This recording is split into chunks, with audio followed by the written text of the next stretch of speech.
Sentados como estamos, meus irmãos, vamos abrir as nossas Bíblias no segundo livro de Samuel, capítulo de número 21. Nós faremos a leitura do versículo de número 15 ao versículo de número 22. 2 Samuel, capítulo 21, a partir do versículo número 15, nos diz assim: De novo fizeram os filisteus guerra contra Israel. Desceu Davi com seus homens e pelejaram contra os filisteus, ficando Davi fatigado. Isbi-Benob descendia dos gigantes. O peso do bronze de sua lança era de 300 siclos. Estava cingido de uma armadura nova. Este intentou matar a Davi. Porém Abisai, filho de Zeruia, socorreu-o, feriu o filisteu e o matou. Então os homens de Davi lhe juraram, dizendo: Nunca mais sairás conosco a peleja, para que não apagues a lâmpada de Israel. Depois disso, houve ainda em Gobe outra peleja contra os filisteus. Então Sibecai, o Hussatita, feriu Asaf, que era descendente dos gigantes. Houve ainda em Gobe outra peleja contra os filisteus. E Elanã, filho de Are-Oregim, o belemita, feriu a Golias, o geteu, cuja lança tinha a haste como eixo de tecelão. Houve ainda outra peleja, esta foi em Gate, onde estavam um homem de grande estatura, que tinha em cada mão e em cada pé 6 dedos, 24 ao todo. Também este descendia dos gigantes. Quando ele injuriava a Israel, Jonatas, filho de Simeia, irmão de Davi, o feriu. Estes 4 nasceram dos gigantes em Gate e caíram pela mão de Davi e pela mão dos seus homens. Vamos orar mais uma vez? Senhor, graças te rendemos, Senhor, por o privilégio concedido a todos nós de estarmos na tua casa, buscando a tua presença em adoração, reunidos com o teu povo.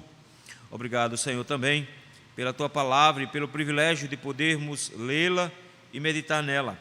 Te rogamos, meu Deus, que o Senhor, no nome de Jesus, conduza-nos nesse instante, para que possamos compreender a tua vontade e assim colocarmos em nossa vida.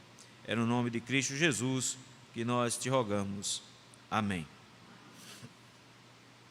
Tinha um amigo meu, baiano, ele adorava contar piadas da Bahia.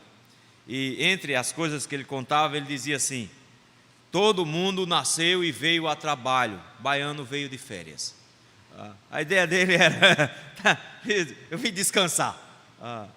E de alguma maneira, meus irmãos, parece que os crentes absorveram um pouquinho disso. Parece que a igreja está descansando. Parece que nós estamos no mundo para curtir a paisagem, para ver como tudo é bonito, se alegrar com ela, cantar feito doido. E no que diz respeito à igreja, está tudo bem, está tudo andando bem.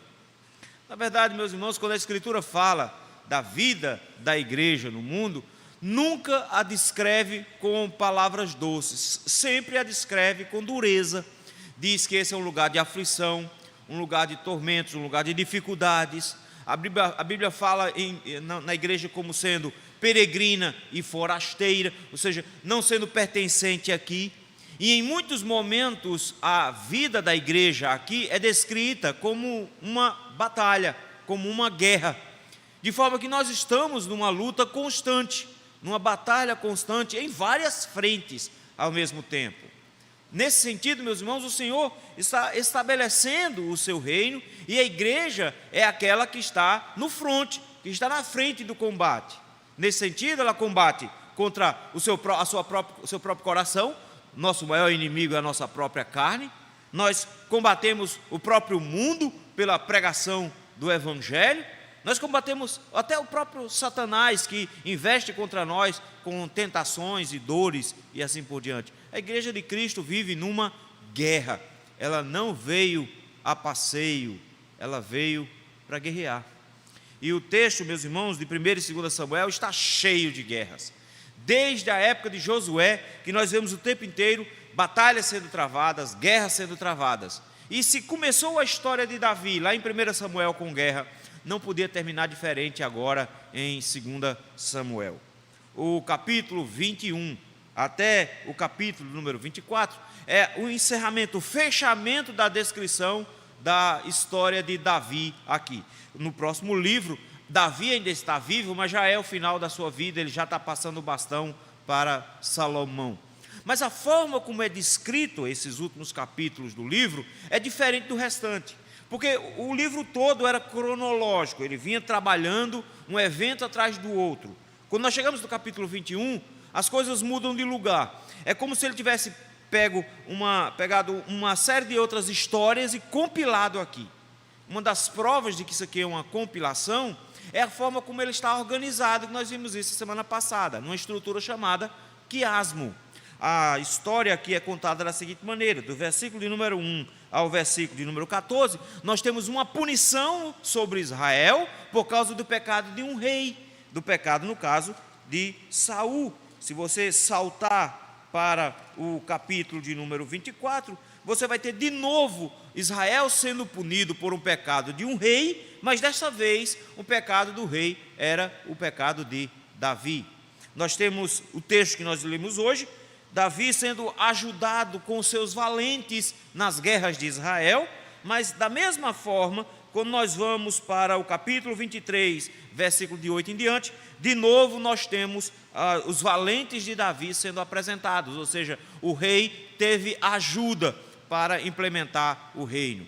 E no meio desse texto, nós temos dois cânticos, aliás, um cântico e uma oração. Capítulo 22 é um cântico, é um salmo, e o capítulo 23 até o versículo 7 é uma oração também em forma de cântico. Então nós temos nos dois extremos pecado gerando sofrimento, depois nós temos os auxiliares, aqueles que ajudaram Davi na implementação do reino, e no meio nós temos cânticos de vitória, louvando ao Senhor por isso. No texto em especial, meus irmãos, vai nos falar sobre os feitos dos valentes de Davi. Isso se repete mais tarde, eu já falei sobre isso. Ao que parece, havia registros dos feitos heróicos. Havia como que um livro onde se colocava o que os grandes homens de Israel tinham feito, para que não se esquecessem das vitórias, e em especial dos grandes heróis de Israel. Parece ser uma descrição como essa aqui. Isso aqui é tão certo de que seja uma descrição oficial, que esse texto se repete em 1 Crônicas capítulo 20. Somente uma dessas batalhas não é descrita lá, mas de novo nós temos a descrição para mostrar que era uma forma oficial de reconhecer que o rei implementou o seu reino, mas que ele tinha auxiliares nesse processo. O grande problema que acontece aqui, se os irmãos prestarem atenção, é que não são batalhas comuns. O texto faz uma descrição de 4 batalhas, mas em nenhuma delas o texto simplesmente diz: enfrentou um exército. Exércitos aqui não são importantes, notaram? O texto fica o tempo todo repetindo a mesma frase: fizeram os filisteus guerra contra Israel. Outra vez fizeram os filisteus guerra contra Israel. O tempo inteiro o texto fica dizendo: os filisteus estão guerreando. Mas sempre existe um personagem aqui, em especial, que se destaca. Em outras palavras, quem se destaca aqui são gigantes. Há quem diga que esse texto, do versículo 15 até o final, é uma justificativa porque Davi pegou 5 pedras quando foi enfrentar o gigante Golias. Porque aqui nós temos a descrição de outros 4 gigantes em Israel. Quando nós falamos em gigante, os meninos, as crianças da igreja batem os olhão, porque gigante é um negócio interessante. A gente fica logo pensando num camarada com 15 metros de altura, mas não era nada desse tamanho todo assim, não. Eram homens altos, muito altos, beiravam próximo aos 3 metros de altura. Pode parecer uma altura impossível de ser alcançada, mas nós já tivemos homens registrados que chegaram a 2 metros e meio, 2 metros e pouco mais de 2 metros e meio, então não faltava tanto assim para chegar a 3 metros. Mas a Bíblia, quando fala de gigantes, meus irmãos, faz uma relação interessante entre como é grande os inimigos de Israel e de como esses homens, sendo inimigos de Israel, eles eram diretamente atrelados a inimigos de Deus. Então eles sempre são descritos como rebeldes contra Deus. Quando os gigantes são apresentados, é sempre para mostrar: eis um povo que é inimigo de Deus. Quando eles aparecem pela primeira vez, capítulo 6 de Gênesis, o texto nos diz, lá no capítulo 6, que, versículo de número 4, ora, naquele tempo havia gigantes na terra, e também depois, quando os filhos de Deus possuíram as filhas dos homens, os quais lhe deram filhos. Esses foram valentes, varões de renome na antiguidade. Notem, a primeira descrição já diz, esses homens eram gigantes, eles eram valentes, eram homens de renome, ou seja, eram conhecidos, e esses homens estavam lá na antiguidade. Mas eles estão citados como aqueles que incitam a rebeldia. Notem, eles estão no meio do motivo pelo qual Deus vai destruir o mundo. O motivo do dilúvio está atrelado à rebeldia dos homens, e no meio dessa história você tem os gigantes já ali no meio, sendo apresentados como representação desse poder, dessa grandiosidade dos inimigos de Deus. Quando você vai para Números, capítulo de número 13, você vai descobrir que Israel se deparou com esse problema. Quando eles estavam para entrar na terra prometida, o Senhor, por orientação do Senhor, foi enviado espias para verem a terra como era, e as notícias que eles trouxeram eram ótimas, muito boas, interessantes, e tinha comida com fartura. Mas de repente, a partir do versículo número 32, nós temos uma notícia perigosa. O texto diz assim, versículo 31, porém os homens que com ele tinham subido, disseram, os homens que tinham ido com Josué e Calebe, não poderemos subir contra aquele povo, porque é mais forte do que nós. Em que fazia o povo da terra mais forte do que Israel? E diante dos filhos de Israel, infamaram a terra que haviam espiado, dizendo, a terra pelo meio da qual passamos a espiar, é terra que devora os seus moradores, e todo o povo que vimos nela, são homens de grande estatura. Também vimos ali gigantes, e aí o texto diz, os filhos de Anak são descendentes dos gigantes, e éramos aos nossos próprios olhos como gafanhotos, e assim também o éramos aos seus. Eles dizem, a primeira coisa que eles notam na terra a terra tem gigantes, os filhos de Anak, e esses descendentes de Anak são impossíveis de serem vencidos, eles são grandes demais. Eles entram na terra prometida, e quando você chega no capítulo 15 de Josué, de novo, já de cara, eles estão enfrentando esses filhos de Anak. Em especial, você vai ter já Moisés enfrentando, porque em Deuteronômio, capítulo 3, versículo 10, quando naquela primeira batalha que Moisés enfrenta antes de entrar, nós já temos os refaíns lá se juntando com os reis de Bazã, justamente para guerrear contra Israel. Eles estavam sempre lá como aqueles que iriam impedir o avanço de Israel. Era sempre a barreira impedindo o avanço de Israel. Quando Deus quer estabelecer de uma vez por todas o seu reinado na região, Deus escolhe Davi. Saul não foi escolha divina, Saul foi escolha dos homens, ele não tinha esse papel. Mas como é que Davi inicia o seu ministério? O primeiro ato de Davi, em 1 Samuel capítulo 17, é justamente enfrentar um gigante. Primeira coisa que ele vai fazer, ele vai enfrentar um gigante chamado Golias. E nesse enfrentamento, ele ainda muito jovem, não busca a armadura de Saul, vai com uma funda e acerta a cabeça de Golias e o degola com a sua própria espada.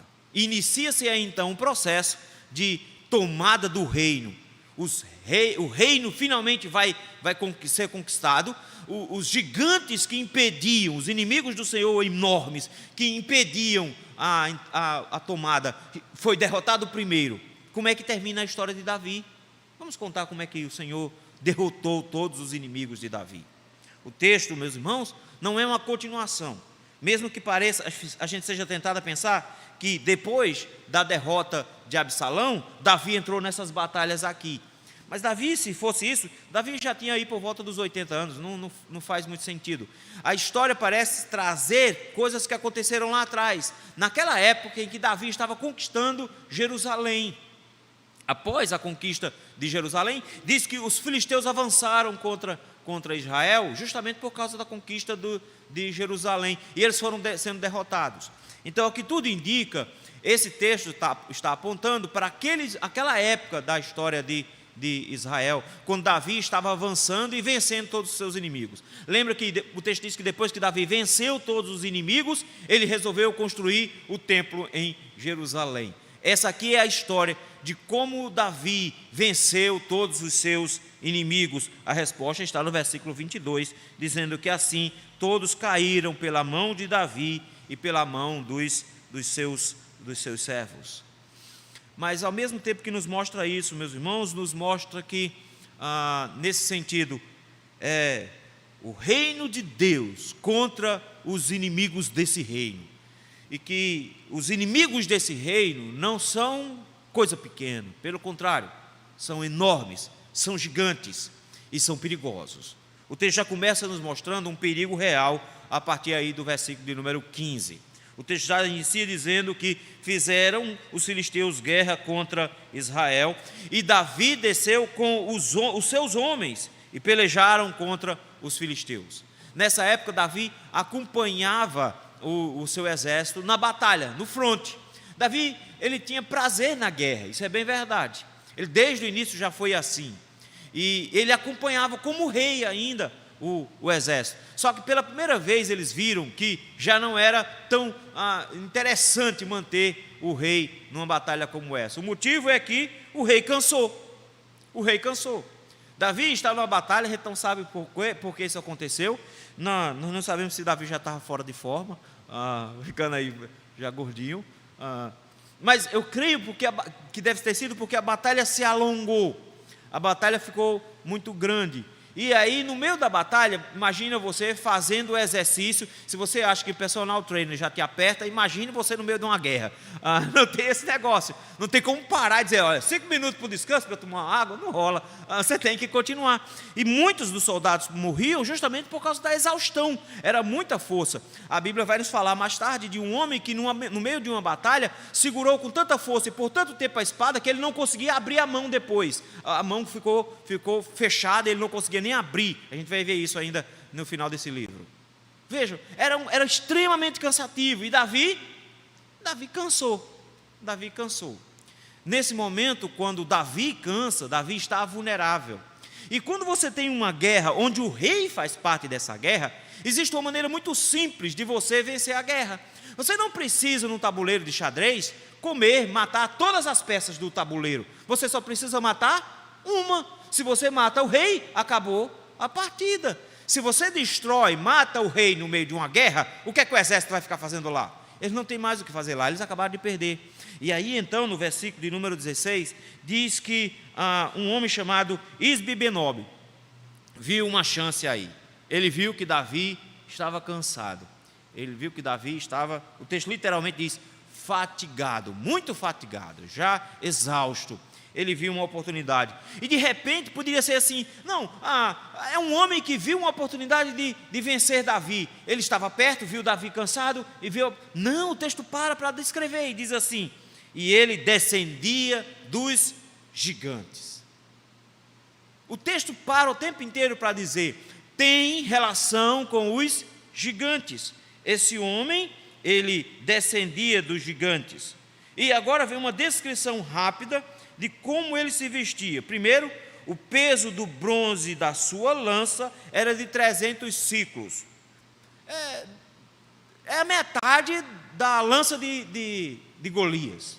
Então, você pensa assim, se Davi matou um gigante que tinha 8 quilos de lança, por que ele não mata um que tem 3,5 kg, 4 quilos de lança? Ele mataria. Davi está cansado. Davi não vai aguentar o tranco. E esse camarada aqui, o texto diz que ele está com uma armadura nova, uma armadura que ainda é muito resistente, que dificultava ainda mais. Agora você pensa aí um gigante, um homem muito alto, forte, com uma armadura nova, super resistente, uma lança potente como essa, vendo Davi já molinho, como se diz no interior, cansado. Isso era uma coisa fácil. E aí o texto diz que ele intentou matar Davi. Ele queria matar Davi.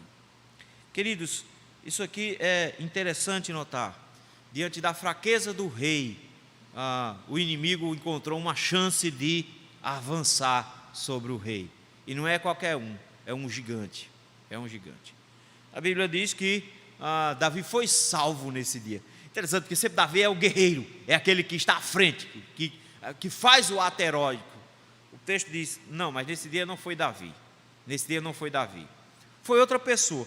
Podia ter sido Joabe, que era o general, né? Uma pessoa honrada e muito forte, muito valente. Também não foi Joabe, foi o irmão dele, um homem chamado Abisai, filho de Zeruia. Vocês conhecem Abisai? Já ouviram falar de Abisai? Está sempre junto com Joabe, para um lado e para o outro. Foi Abisai que viu isso. No meio da guerra, pela providência divina, veja que um Deus é maravilhoso. Colocou Abisai para ver justamente o rei enfraquecido e o olhão do gigante. Esse gigante, meus irmãos, não era um gigante qualquer. Era um guerreiro especializado. Como é que nós sabemos que esse era um grande guerreiro? Porque o texto tem o nome dele.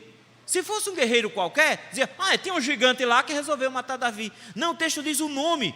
Da mesma forma como lá atrás diz que eles eram guerreiros conhecidos, afamados, esse homem era conhecido. Então ele tinha habilidades para matar Davi, com certeza. Abisai então, vendo que Davi estava em apuros, correu e matou esse gigante. Então não foi só Davi que matou o gigante, Abisai matou um também. Faz parte do registro, vamos registrar aqui. Abisai matou o gigante, mas eles resolveram não só registrar isso. Eles resolveram mostrar que o rei tinha assessores, que o rei não tinha as suas vitórias sozinho, mas que ele se utilizava de homens valentes ao seu redor para conquistar o reino, para avançar o reino. E nessa conquista, Abisai é um desses homens que luta contra gigantes. Por isso mesmo, a partir de agora, os homens, os valentes de Davi diz, não faz sentido ficar levando o rei para a guerra. Não faz sentido. Talvez isso aqui justifique o fato de Davi não estar na guerra quando ele pecou com Betseba. Porque aqui eles dizem, é perigoso demais manter o rei tão perto assim da batalha. Veja, o rei cansou agora e o rei quase morre. Se não fosse Abisai, acabou-se Israel. Por isso eles juraram, no versículo 17, dizendo assim, nunca mais sairás conosco a peleja. No dia que Davi foi enfrentar Absalão, ele queria ir de novo, ele queria ir para a guerra, mas os homens disseram, não vai. Naquele dia ele aceitou justamente por causa disso aqui, sob juramento o exército disse, ele não pode mais ir para a guerra, não pode mais ir para a guerra, é perigoso demais. É perigoso para quem? Para Davi? Não, é perigoso para Israel. Olha o final do versículo, para que não se apague a lâmpada de Israel, a esperança de Israel, a luz de Israel, as perspectivas de Israel, a orientação de Deus para Israel está em Davi. Davi é o ungido do Senhor que ilumina Israel. Se ele morrer, apagou-se a lâmpada. Se apagou-se a lâmpada, nós acabamos. Não faz sentido arriscar a lâmpada desse jeito. Vamos manter a lâmpada guardada enquanto nós vamos para a guerra. Isso aqui é fantástico, porque quem está ganhando? Davi está ganhando, mas ele está se utilizando de seus servos. São servos de Davi. O versículo de número 18, nós temos uma segunda batalha. E o texto volta a dizer que depois dessas coisas, ainda em Gobe, houve outra peleja contra os filisteus. O grande problema nosso é saber onde é que fica esse lugar. Ninguém sabe onde fica esse lugar. Possivelmente era um lugar pequeno demais para ser registrado nos grandes livros. A gente tem a referência aqui, mas não existe tanta referência histórica. Então nós não sabemos ao certo onde é esse lugar. Há quem diga que ficava perto de Belém, essa região. Mas o que estava acontecendo lá? De novo os filisteus avançaram contra Israel. De novo eles estão lá perto na tribo de Judá. De novo eles avançaram. E agora o texto nos diz que houve um homem chamado Sibecai, o Hussatita. Esse homem, ele é um dos valentes de Israel. Ele vai ser mais tarde descrito, outro Hussatita desse. E o texto nos diz que ele feriu um homem chamado Zafe. E o texto para dizer, ele era descendente dos gigantes.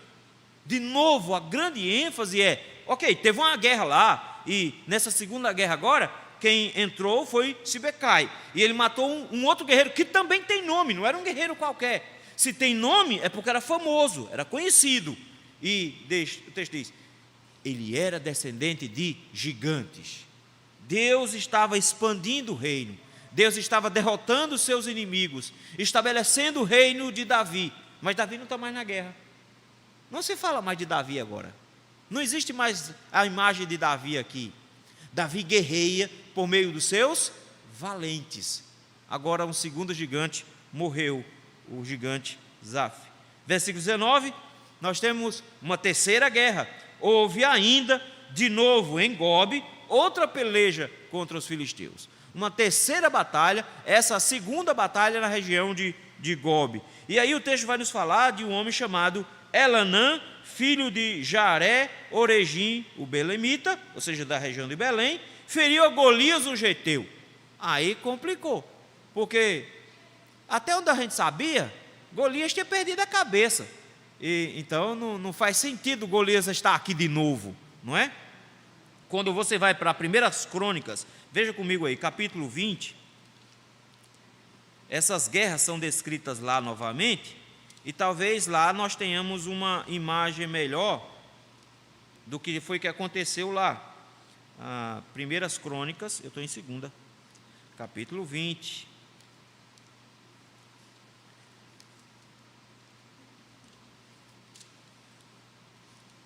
Veja o versículo de número 5.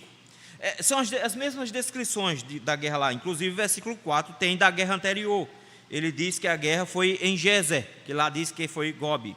Mas também aqui refere-se, diz que foi Sibecai que matou esse descendente dos gigantes.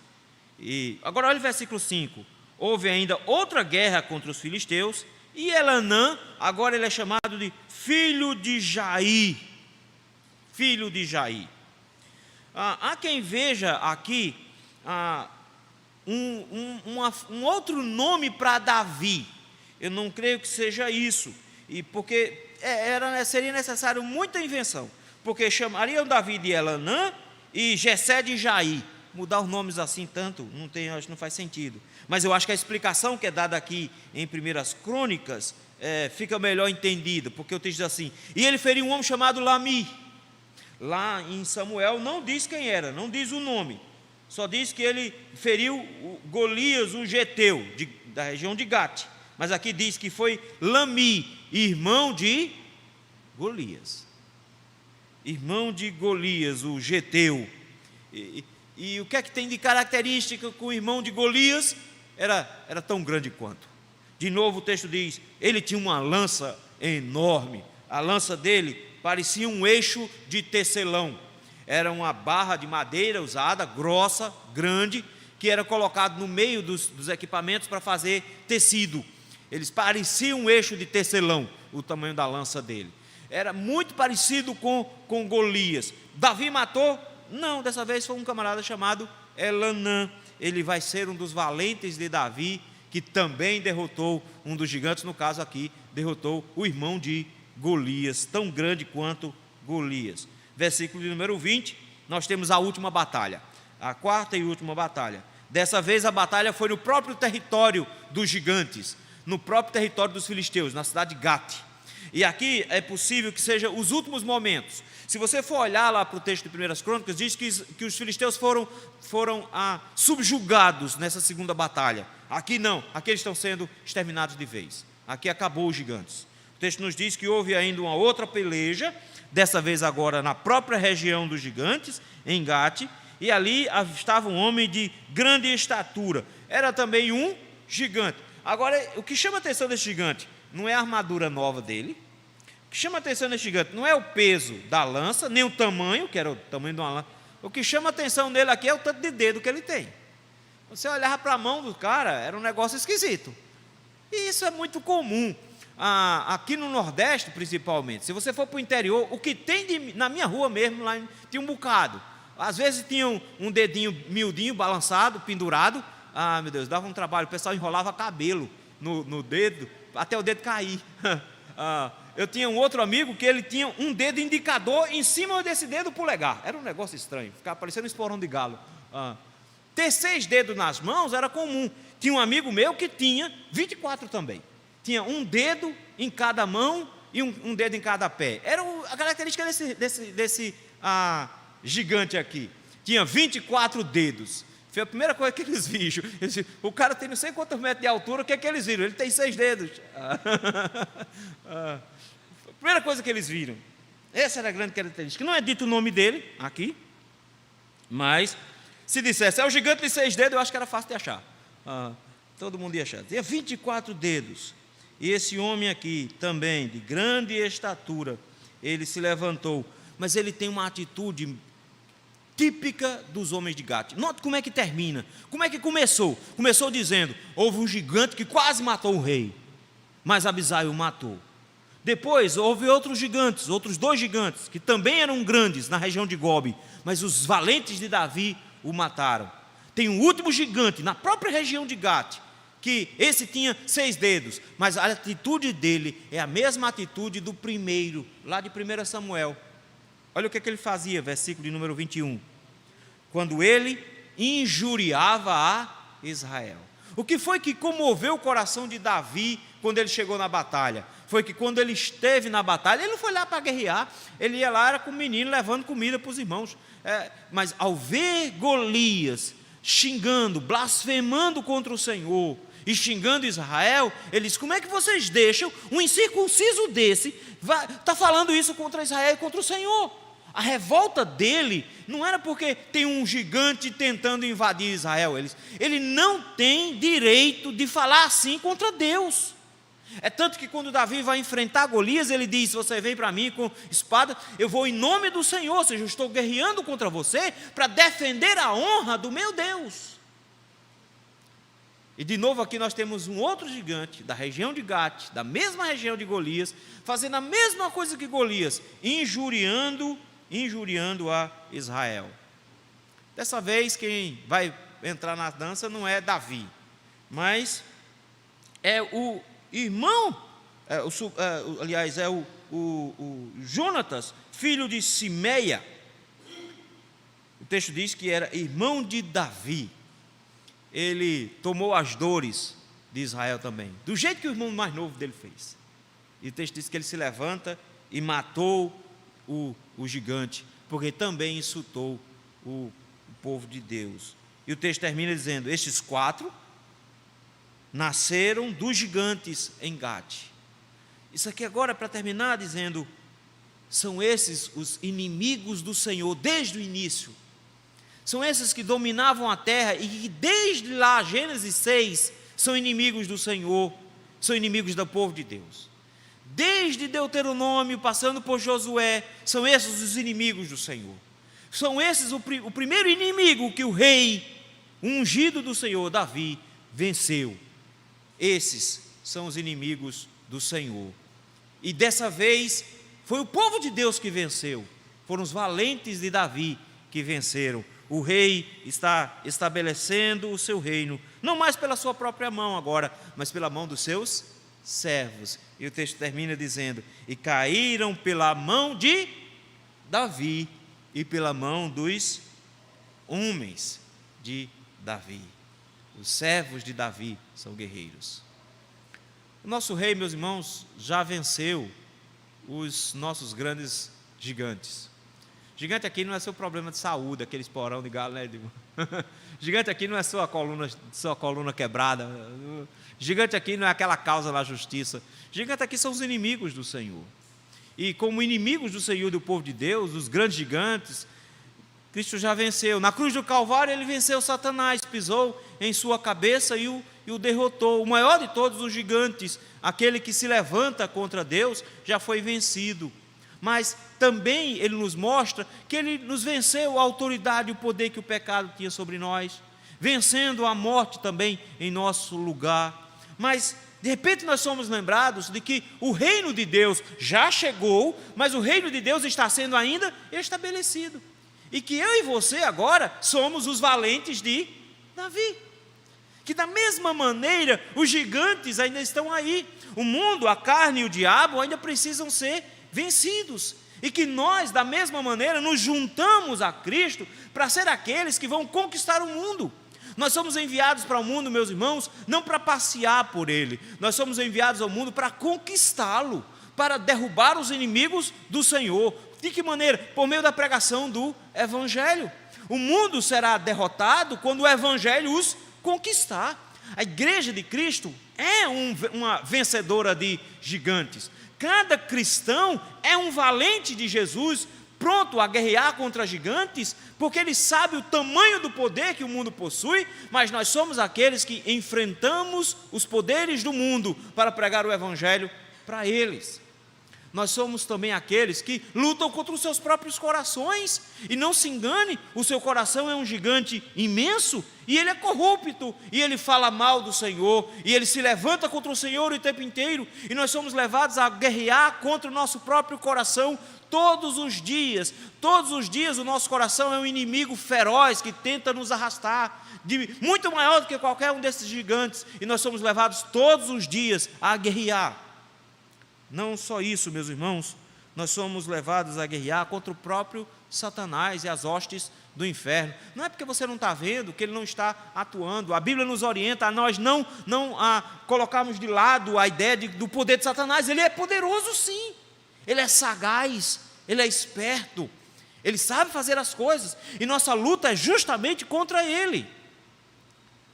Mas, meus queridos, quando nós falamos nessa luta, nós precisamos lembrar que não é possível enfrentá-la de todo jeito. Então eu vou como Davi, vou pegar uma funda e vou para cima. Davi era tipo de Cristo, você não é? Então você vai precisar de uma coisinha a mais. Efésios, capítulo de número 6, a partir do versículo número 10, ele diz: quanto ao mais, sede fortalecidos no Senhor e na força do seu poder, revesti-vos de toda a armadura de Deus, para poderdes ficar firmes contra o quê? Contra as ciladas do diabo. Ele diz: vocês têm um inimigo, um gigante que vocês precisam vencer, Satanás. Veja só o versículo 12: porque a nossa luta não é contra carne ou sangue, e sim contra os principados e potestades, contra os dominadores deste mundo tenebroso, contra as forças espirituais do mal nas regiões celestes. Ele diz: nós temos gigantes espirituais que precisam ser derrotados para que o reino de Deus seja estabelecido. O povo de Deus é um povo de batalha, é um povo de guerra. Um povo de Deus é um exército de valentes que precisam enfrentar os grandes gigantes que impedem a expansão e o estabelecimento do reino de Deus na terra. Nós saqueamos o inferno. Esse é o nosso papel, de botar abaixo as hostes de Satanás. Como é que a gente consegue fazer isso? Versículo 13: portanto, tomai toda a armadura de Deus, para que possais resistir no dia mau, no dia da batalha, e depois de teres vencido tudo, você continuar de pé, permanecerdes inabaláveis. Ele diz: para que nós possamos enfrentar, meus irmãos, os gigantes espirituais que nós temos, essas batalhas, nós precisamos de uma armadura. E agora, a partir do versículo de número 14, ele vai descrever essa armadura. E quando a gente fica pensando nessa armadura, todo comentarista olha para esse texto e diz assim: é porque Paulo estava em Roma, e aí ele estava olhando para a armadura de um soldado romano, e ele estava descrevendo e dando nome às partes da armadura do soldado romano que ele estava vendo. Vá para Isaías 59. Isaías 59, o Senhor vai descrever um ungido do Senhor que está revoltado contra os inimigos do Senhor e contra o mal. E no versículos 16 e 17 diz assim: viu que não havia ajudador algum e maravilhou-se de que não houvesse um intercessor, pelo que o seu próprio braço lhe trouxe a salvação e a sua própria justiça o susteve. Ou seja, ele não teve quem o ajudasse nessa obra. Ele se vestiu para a guerra. Versículo número 17. E aqui, como na imagem de Cristo diz, ele vestiu-se de justiça como de uma couraça, e pôs o capacete da salvação na cabeça, pôs sobre si a vestidura da vingança, e se cobriu de zelo como de um manto. O nosso Rei Jesus está vestido com uma armadura para a sua batalha, para ser vitorioso contra os inimigos da igreja. Paulo diz: você precisa botar a mesma armadura que ele. Você precisa se vestir de Jesus para poder vencer. Estais, pois, firmes, irmãos. Versículo 14 de Efésios 6.